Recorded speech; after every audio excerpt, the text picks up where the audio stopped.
minha gente! Sejam bem-vindos a mais um encontro aqui no canal. Eu sou Karine Souto, psicopedagoga, especialista em terapias integrativas.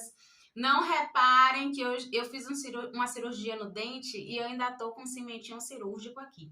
Mas mesmo assim, eu vim aqui para a gente dar o nosso dedo de prosa, aproveitar para desejar uma semana incrível para vocês. E falar do nosso dedinho de prosa, né? Nosso dedo de prosa hoje é sobre a persistência.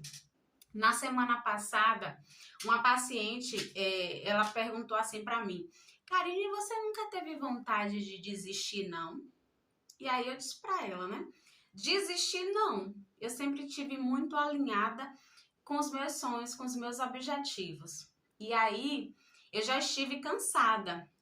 Muito cansada, e às vezes a gente fica, né? A rotina às vezes é maçante, os desafios são intensos e eu também passo por muitos desafios, e aí eu também me coloco nesse lugar de exaustão. Mas aí eu aprendi a descansar e não desistir. Isso que eu estava falando para ela, né? Porque ela traz várias coisas. Ela pensa em várias coisas e aí vai executando e vai desistindo no meio do caminho. Vai executando e vai desistindo no meio do caminho. E aí ela me disse que ela desistia porque ela tinha até boas ideias, mas que ela acabava desistindo porque às vezes não tinha tantas oportunidades.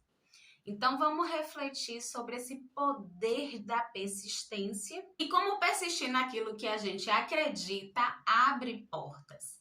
Primeiro, entender que a persistência, nesse lugar de persistência, persistir no que a gente acredita, significa constância, significa movimento, autorresponsabilidade, disciplina, mudança de comportamento, é se alinhar a cada processo, a cada vivência diária. Isso é persistência.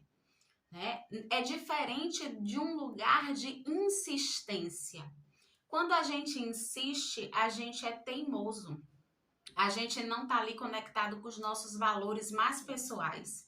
A insistência gera feridas, gera um esforço muito grande. E a insistência, ela vem de um lugar de imediatismo. E quando a gente se coloca nesse lugar de urgência e a gente quer muito de maneira imediata, e esse resultado ele não vem como a gente espera, acaba que a gente se frustra com mais facilidade e a gente desiste. Então observem até a forma que a persistência e a insistência ela comunica. Né? Quando a gente fala, eu vou insistir naquilo, é como se eu fosse teimar naquilo. Não tem nem fundamento, mas eu tô ali teimosa, querendo fazer aquilo. Eu demando tanta energia para insistir em algo, sem olhar o todo, sem me respeitar, sem olhar para os meus valores, que eu acabo que desisto. É um esforço energético muito grande. E quando eu comunico que eu tô persistindo, olha que autonomia, né? Então a persistência, ela é constância, ela é aprimoramento, é totalmente diferente. É algo super alinhado com o que você acredita. E isso abre portas, né? E quando ela me perguntou se eu nunca tinha desistido, né? Se eu nunca tive vontade de desistir, eu me lembrei quando eu comecei. Me lembrei da minha história lá quando eu comecei, principalmente quando ela falou da questão da oportunidade. Olha como a persistência ela abre portas. Eu comecei como todas as pessoas do zero, eu não tinha uma verba para investir nos meus sonhos, né? Investir no meu negócio. Eu simplesmente entendi que eu ia colocar clínica e eu comecei a me organizar. Eu, ainda no processo de estágio, quando eu estava fazendo a pós-graduação em psicopedagogia, eu investi em alguns recursos para estagiar. E aí, logo que eu entreguei o meu TCC e eu fui para o estágio, eu comecei a organizar esse sentimento, esse desejo, esse sonho de ter o meu espaço clínico. E assim que eu fiz a entrega, que eu fui liberada, ainda não tinha nem pego o certificado, porque tem todo um processo burocrático para a liberação desse certificado, mas a declaração eu já tinha em mãos né, de encerramento, de finalização do curso. Meu curso foi totalmente presencial. E aí eu entendi o meu desejo, o meu sonho de ter o meu espaço clínico. E assim eu fiz. Eu persisti no que eu acredito. O trabalho que eu desenvolvo é algo que eu acredito muito. Eu acredito na aprendizagem, eu acredito que todo mundo pode aprender. Eu acredito no desenvolvimento humano. Eu venho, né, dessa base aí de recursos humanos, de enfermagem, então eu trabalho com desenvolvimento humano há muito tempo. E esse meu desejo, ele foi construído, ele foi um processo. Aí eu volto lá na insistência. Quando a gente insiste, a gente pula etapas, porque a gente só pensa na urgência, né, no imediatismo. E quando a gente persiste, a gente não pula etapas. Eu não tenho pressa. Eu faço o que tem que ser feito. Eu vivo uma projeção, eu vivo um passo a passo. Eu vivo em cima de mudanças, de processos, de construção, de constância. E olhando lá para trás, quando eu comecei, eu também não tinha recursos, né? O investimento que eu fiz. Eu entendi que eu ia para o espaço clínico, eu fui procurar um ponto para alugar, lá no bairro de São Caetano, Salvador, Bahia. Eu procurei esse ponto para alugar. Eu não tinha dinheiro para comprar mobiliários e tudo, só os recursos mesmo de estágio que eu tinha investido ainda quando eu estava estudando. Aí eu peguei o cartão emprestado da minha mãe e comprei a estante, a mesinha, uma cadeira foi doada, de segunda mão, assim, da minha tia, aquela cadeira para atendimento. Eu recebi muitos nãos, né? Eu consegui meu ponto, aluguei, e aí eu fiz panfletos e fui em todas as escolas da região. Para quem conhece o bairro de São Caetano, é uma região cheia de escolas. Eu fui em todas as escolas com plano de ação, tudo bonitinho para apresentar as escolas. Muitas escolas nem me receberam.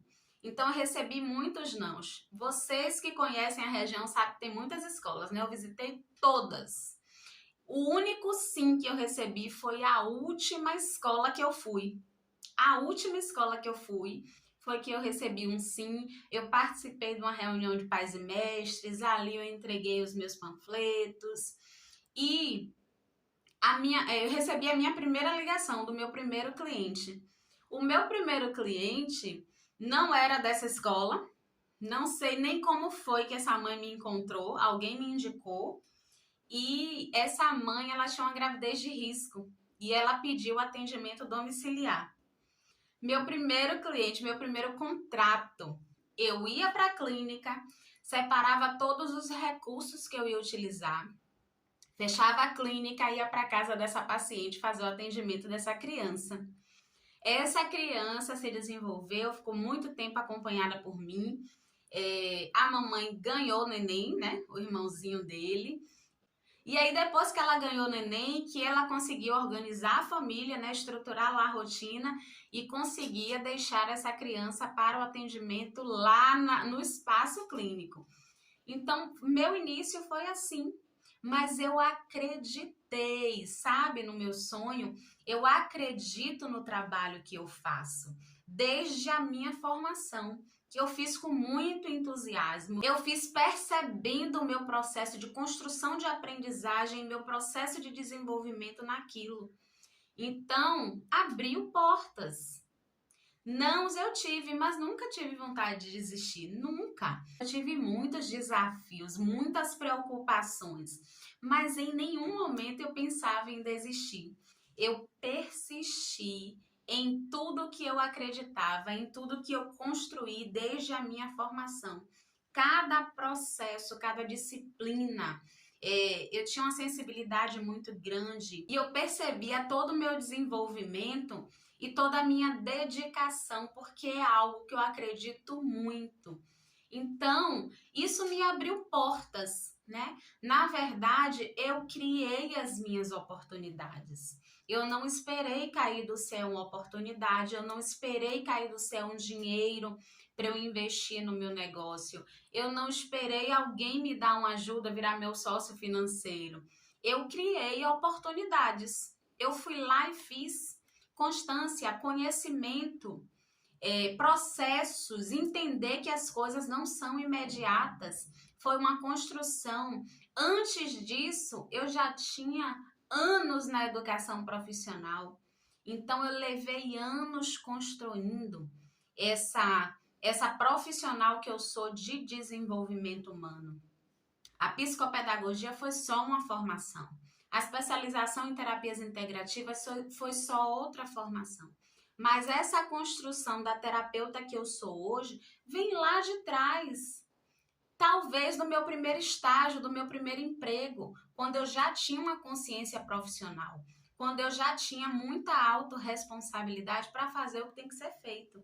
Quando eu já tinha uma disciplina, apesar de muito jovem, de curtir como todo mundo curte, eu sempre tive muita disciplina de fazer o que tinha que ser feito naquele momento. Não queira pular etapas, persista no que você acredita. Viva o passo a passo, viva o seu crescimento, viva o seu processo. Olhe para os desafios, veja o que é que precisa ressignificar, onde precisa mudar, o que você precisa desenvolver um pouco mais para você alcançar determinada meta, determinado objetivo. Isso é persistir no que você acredita. Tenha disciplina e autorresponsabilidade para você criar suas oportunidades. E se você estiver cansada ou cansado, aprenda a descansar e não a desistir. Existem desafios, sim. A gente não pode pular etapas. A gente precisa vivenciar cada situação. Daí você vai entendendo e percebendo o seu desenvolvimento. Não importa a velocidade, o que importa é a direção. Se você encontrar um caminho alinhado aos seus valores, seus principais valores, e entender que é isso que você acredita, que é isso que você quer para a sua vida, persista. Persista, seja constante, tenha disciplina, tenha autorresponsabilidade, sabe? Assuma o seu BO, vai lá e faz o que tem que ser feito. Gente, persistência é poder. Persistir no que você acredita abre portas. A gente precisa aprender a criar oportunidades, não esperar o tempo bom, não esperar os grandes feitos para ser feliz. A gente precisa ser feliz no processo, na construção. Isso é persistir. Eu espero que tenha feito sentido para você. Cheirinho e até o próximo Dedinho de Prosa.